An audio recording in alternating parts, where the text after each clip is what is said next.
Événement dans la petite commune de Bréançon. Ce samedi matin, les habitants étaient venus en nombre assister à l'inauguration de l'école de la Marette et de son restaurant scolaire.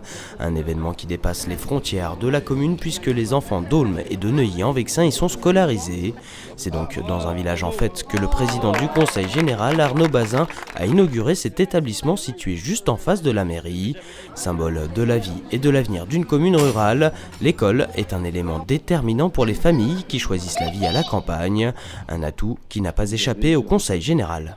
Il y a beaucoup d'habitants nouveaux dans le Vexin qui viennent notamment des zones urbaines et qui attendent une qualité de service qui est parfois difficile à trouver. Et là, on a un merveilleux exemple qui permet d'illustrer le fait qu'on soit dans la partie rurale de notre beau département ou dans la partie urbaine, il y a une véritable égalité de traitement des enfants et que de services remarquables leur sont offerts maintenant. Donc les aliments arrivent par ici. Lors de la visite des locaux, Arnaud Bazin a pu apprécier la qualité de l'ouvrage, aussi bien au niveau de la cantine et de la garderie que dans les classes. Équipée notamment d'un tableau numérique, l'école est résolument tournée vers la modernité tout en préservant le patrimoine local. Une réalisation rendue possible grâce au maintien des aides du Conseil général.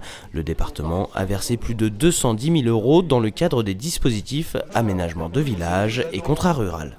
Notre département connaît des moments budgétairement très difficiles et malgré cela, notre équipe majoritaire a souhaité maintenir une très forte politique d'aide à l'investissement auprès des communes et notamment auprès des petites communes pour leur permettre de réaliser des projets qui ne seraient pas accessibles financièrement pour elles sans notre aide.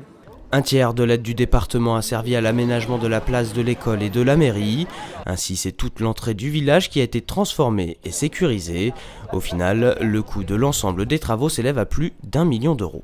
Sans ce soutien financier, ce n'aurait jamais pu être possible puisque nous avons des fonds propres mais qui sont quand même très modestes pour une petite commune de 420 habitants. Et ces subventions nous ont permis de réaliser cette magnifique école. Et dans cet établissement, 37 élèves de la maternelle au CP sont accueillis tous les jours. Au-delà de sa mission pédagogique, l'école joue un rôle important dans le tissu associatif et économique local, comme l'a rappelé le président du Conseil général du Val d'Oise dans son discours. Preuve s'il en faut que le département n'oublie pas ses communes rurales. Le budget du Conseil général en 2012 consacre 50 millions d'euros au projet des communes, une condition indispensable pour assurer la pérennité des services publics dans nos campagnes.